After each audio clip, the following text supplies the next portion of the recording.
Hello, thank you so much for tuning to my YouTube channel. Today's video is going to be a simple tutorial on how to quantify colored noise in digital cameras. Color noise is also referred to as chromatic noise, and they are those color specks that appear across a photo. Let's get started and see how we could quantify them. As I said, this video is going to be a tutorial on how to quantify the colored noise in digital cameras. Most noise in an image from a digital camera originates from sources within the image sensor.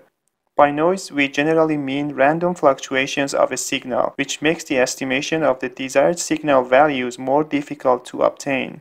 In an image, this will lead to masking of certain image features and artifacts not present in the original scene. To estimate the magnitude of the noise, statistical methods need to be employed. The signal may then be represented by the theoretical mean value, and the noise by the variance. As an estimate of the impact of the noise, the signal-to-noise ratio, or SNR, can be defined as this ratio, as you can see here, where mu is the mean value and sigma is the standard deviation of the signal, which is the square root of the variance. In imaging, the SNR is typically obtained through computing the sample mean and standard deviation of a uniform patch in a test chart. Sharpening, noise filtering, tone mapping, and similar operations that are typically done in a digital camera will all amplify or attenuate the noise, and even change the appearance of the noise with respect to color and spatial features. Therefore, this simple SNR estimate will not often provide an accurate representation of the appearance of noise in an image. Here we discuss some of the aspects of the noise appearance and how to perform more detailed assessment. In principle, the noise from different color channels in the raw image produced by the image sensor should be statistically independent. However, there are situations where this assumption between color channels will not hold. For instance, the structure of the pixels in the sensor may introduce correlations between pixels, such as correlation being introduced by the color interpolation and color correction. Color correction typically implies a linear transformation of the color signal using a 3x3 color correction matrix, or CCM. The combined effect of white balancing and color correction is described by this equation, where R', G', and B' are the transformed red, green, and blue color values, and ρ sub R, ρ sub G, and ρ sub B the white balance weights for red, green, and blue channels, respectively.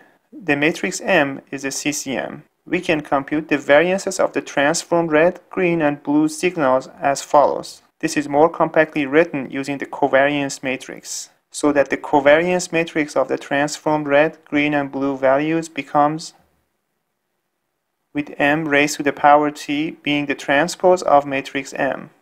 For the case when the raw red, green, and blue noise values are uncorrelated, the covariances are all zero.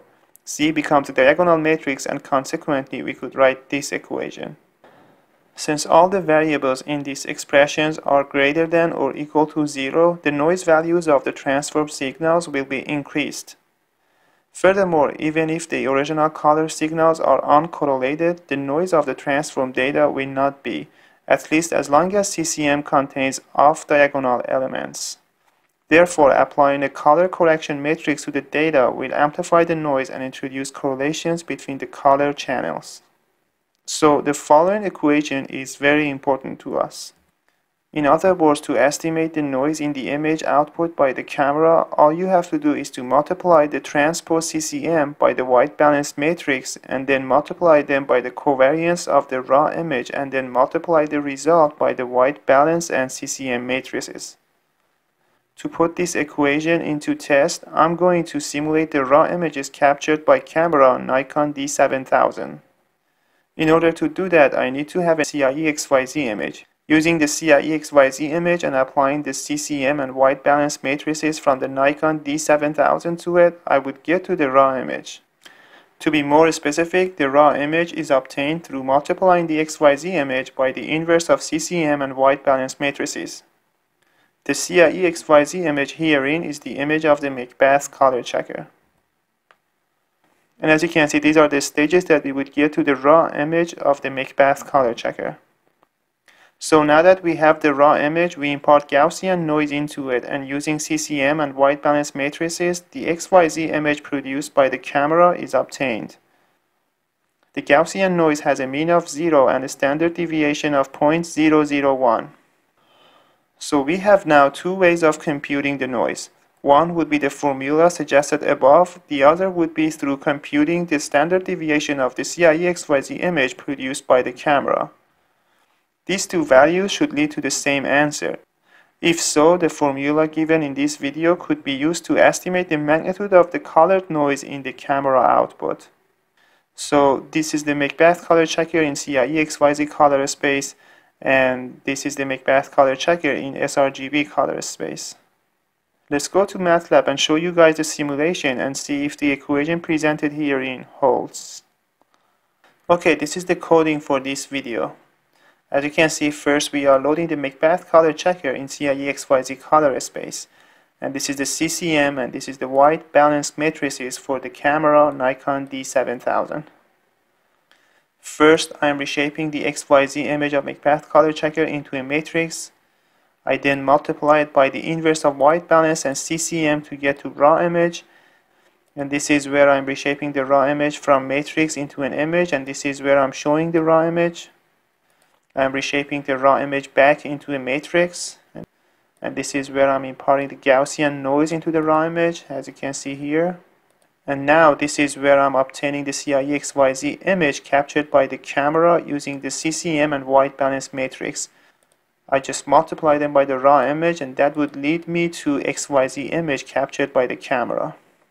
And this is where I'm converting the XYZ image into sRGB image using standard color science formula. And this is only for the sake of presentation. In real life, it's way more complicated to go from the XYZ image captured by the camera into sRGB image, and you have to characterize the camera. But for the sake of presentation in this video, it's fine. And this is where I'm calculating the standard deviation of the XYZ image produced by the camera. The output would be 3 values, one for each channel. And then I'm going to be showing the XYZ image. And here is where I'm showing the sRGB image. As you can see here, I'm also contrast stretching the sRGB so that the image would be as contrasty as possible.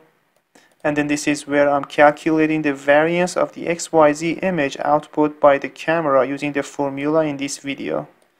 And because it's variance, I have to calculate the square root of it to get to a standard deviation. And this value should be equal to this value here. If these two values are not equal, the formula suggested in this video is not accurate. But let's run and see what happens.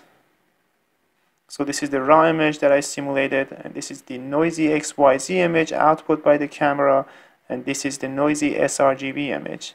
And it makes sense that noise from XYZ to sRGB is going to be amplified. Let me also show you guys the noisy raw image. So I forgot to add this, but it's also going to be helpful to show the noisy raw image because the raw image that I'm showing is not still noisy. Let's run it and see what happens.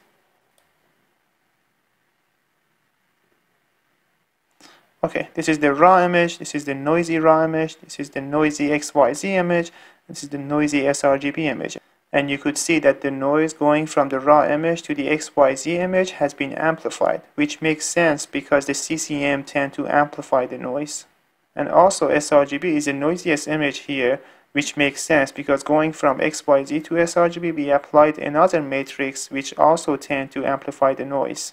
So this is raw with no noise, raw with noise imparted into it, and the XYZ noisy, and sRGB which is the noisiest. Okay, let's also check to see if the standard deviation using these two different methods are the same. You could see that the standard deviation using the formula and the standard deviation of XYZ using statistics method, they're both the same. So the formula in the video is correct. And that's about it. Thank you so much for watching this video. I hope you liked it and you were able to learn something useful from my video. If you liked it, I would appreciate if you could subscribe to my channel and also share the video with your friends. Thank you so much and have a nice day.